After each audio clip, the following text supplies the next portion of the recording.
آج جانے کیوں میرا دل بہت بے چین سا ہو رہا تھا۔ مجھے کسی پل بھی چین نہیں مل رہا تھا۔ ایسا لگ رہا تھا کہ جیسے کچھ بہت برا ہونے والا ہے، مگر کیا برا ہونے والا تھا اس بات کا مجھے بالکل بھی اندازہ نہیں تھا۔ جب بے چینی حد سے زیادہ ہوئی تو میں اپنی جگہ سے اٹھ بیٹھی، کیونکہ مجھے لیٹ کر ایسا لگ رہا تھا کہ جیسے کبھی بھی میرا سانس بند ہو جائے گا۔ دل میں عجیب طرح کی گھبراہٹ تھی۔ عشاء کی نماز پڑھ کر آج میں نے جلدی سونے کا سوچا تھا، کیونکہ آج مجھے اپنی طبیعت بالکل بھی ٹھیک نہیں لگ رہی تھی۔ تو میں نے سوچا کہ شاید اتنے دنوں کی تھکن ہے جو اتر ہی نہیں رہی تھی، اس لیے میری طبیعت خراب ہو گئی۔ بس یہی سوچ کر میں جلدی سونے کے لیے لیٹ گئی تھی، مگر لیٹ کر بھی مجھے کسی صورت چین نہیں مل پا رہا تھا۔ گرمی کی شدت جیسے بڑھتے ہی جا رہی تھی۔ ہمارے گھر میں اس قدر گرمی تھی کہ ایسا محسوس ہوتا تھا کہ جیسے ہم لوگ کسی بھٹی میں رہ رہے ہوں، اور آج کل تو ویسے بھی ہوا بند تھی اور ماحول میں حبس اور گھٹن بہت زیادہ تھا۔ مجھے لگا کہ شاید گرمی کی وجہ سے میری طبیعت خراب ہو رہی ہو۔ میں اپنی جگہ سے اٹھی اور فریج سے ٹھنڈے پانی کا ایک گلاس نکال کر پیا تو مجھے کچھ سکون میسر ہوا۔ آج گھر میں اکیلے رات کاٹنا اس قدر دشوار محسوس ہو رہا تھا جتنا میں نے کبھی سوچا بھی نہیں تھا۔ اماں آج اچانک ہی مجھے گھر میں اکیلے چھوڑ کر اپنی بہن کی طرف چلی گئی تھی۔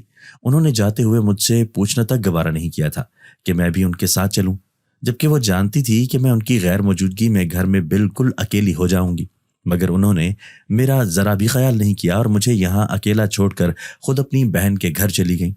میں نہیں جانتی تھی کہ مجھے اس قدر بے چینی اکیلے پن سے ہو رہی تھی یا پھر گرمی کی وجہ سے، مگر کچھ تو تھا جو میری چھٹی حس مجھے خبردار کر رہی تھی، مگر میں اس وقت کچھ سمجھ نہیں پا رہی تھی اور بس اپنی اس بے چینی کو دور کرنے کی کوشش میں لگی ہوئی تھی۔ میں اپنی جگہ واپس آ کر لیٹ گئی اور سونے کی کوشش کرنے لگی، مگر نیند بھی آج میری آنکھوں سے کوسوں دور تھی۔ میں کافی دیر تک لیٹی چھت کو گھورتی رہی اور پھر اپنے گزرے ہوئے کل کے بارے میں سوچتی رہی تھی، جسے سوچ کر پل بھر میں ہی میری آنکھیں بھر آئی تھی، مگر اپنے حال کو سوچ کر میں پل بھر میں ہی مطمئن ہو گئی تھی۔ میرا حال میرے گزرے ہوئے ماضی سے بہت بہتر تھا۔ میں آج اپنی زندگی میں بہت خوش اور مطمئن تھی۔ جب کبھی دل کی بے چینی حد سے سوا ہو جاتی تو اٹھ کر تہجد پڑھ لیا کرتی تھی، جو مجھے سکون عطا کرتی تھی۔ دیکھتے ہی دیکھتے نیند کم مجھ پر مہربان ہوئی، مجھے کچھ پتہ ہی نہیں چل سکا۔ آدھی رات گزر چکی تھی اور میں گہری نیند سو چکی تھی۔ اچانک ہی میری آنکھ کھل گئی۔ مجھے ایسے لگا کہ جیسے کوئی گھر میں کچھ ٹھوک رہا ہو۔ میں نے اٹھ کر ارد گرد دیکھا، مگر میرے علاوہ اس وقت گھر میں کوئی بھی موجود نہیں تھا۔ اماں اپنی بہن کے گھر تھیں اور بھائی پوری رات آوارہ گردی کیا کرتا تھا۔ وہ صبح کے وقت گھر آتا تھا اور اس وقت تو اس کے گھر آنے کا سوال ہی پیدا نہیں ہوتا تھا۔ میں اپنی جگہ سے اٹھ بیٹھی اور سمجھنے کی کوشش کرنے لگی کہ یہ آواز کس طرف سے آ رہی ہے۔ جب میں نے غور کیا تو معلوم ہوا کہ یہ آواز برابر والے کمرے سے آ رہی ہے۔ اماں گھر پر نہیں تھی تو میں آج اماں کے کمرے میں ہی سو گئی تھی، کیونکہ اپنے کمرے میں مجھے زمین پر لیٹنا پڑتا، تو پلنگ کے لالچ میں آج اماں کے کمرے میں ہی سو گئی تھی۔ مگر اب مجھے مسلسل اپنے کمرے سے آوازیں سنائی دے رہی تھی۔ میرا دل اچھل کر حلق میں آ گیا تھا، کیونکہ گھر میں اکیلی تھی اور ایسے میں ڈرنا تو عام بات تھی۔ میں نے اپنی جگہ سے اٹھ کر دیکھنے کا فیصلہ کیا کہ اس وقت میرے کمرے میں کون ہے اور یہ کس چیز کی آواز آ رہی ہے۔ میں ہمت کر کے اپنی جگہ سے اٹھی اور کمرے کی جانب بڑھی۔ میں کمرے کے باہر پہنچ کر کان لگا کر غور سے آواز سننے لگی۔ اب ٹھک ٹھک کی آواز کے ساتھ ساتھ کچھ لوگوں کی باتیں کرنے کی آواز بھی آ رہی تھی۔ میری آنکھیں خوف سے پھٹ گئیں اور سوچنے لگی کہ اس وقت اندر کون ہو سکتا ہے، کیونکہ یہ تو طے تھا کہ اندر 2 سے 3 لوگ موجود ہیں جن کی باتیں کرنے کی آواز مجھے سنائی دے رہی تھی۔ میں نے ہمت کر کے دروازے پر ہاتھ رکھا اور دروازے کو کھول دیا۔ میرے سامنے دروازہ کھلتا چلا گیا، مگر سامنے میں نے جو منظر دیکھا وہ مجھے جامد کرنے کے لیے کافی تھا۔ میرے منہ سے چیخ نکلتے نکلتے رہ گئی تھی، کیونکہ میں اپنی جمع پونجی اپنی آنکھوں کے سامنے لٹتے ہوئے نہیں دیکھ سکتی تھی۔ وہ لوگ بھی مجھے دیکھ کر ساکت ہو گئے اور پھر ان لوگوں کی آنکھوں میں مجھے دیکھ کر شیطانی چمک ابھر آئی۔ میں خوف سے ان لوگوں کی طرف دیکھ رہی تھی۔ وہ لوگ میری جانب قدم بڑھا رہے تھے۔ اب مجھے ان لوگوں سے حقیقی معنوں میں خوف محسوس ہونے لگا تھا۔ وہ لوگ جیسے جیسے میری جانب قدم بڑھا رہے تھے، میرا جسم پسینے سے تر ہوتا جا رہا تھا اور آنکھیں خوف سے پھیلتی جا رہی تھیں۔ اس وقت میرے پاس اپنے بچاؤ کے لیے کچھ بھی موجود نہیں تھا۔ میں ایک انتہائی بدصورت لڑکی تھی۔ میرے اپنے ہی گھر والے مجھ سے بالکل بھی بات کرنا پسند نہیں کرتے تھے۔ ہر کوئی میرے رنگ اور شکل و صورت کی وجہ سے مجھے مذاق اور تضحیک کا نشانہ بناتے تھے، اور میں یہ سب کچھ خاموشی سے برداشت کر لیا کرتی تھی، کیونکہ اس کے سوا میرے پاس اور کوئی چارہ بھی نہیں تھا۔ میری بہن انتہائی خوبصورت تھی۔ اس کا رنگ دودھ کی طرح سفید تھا۔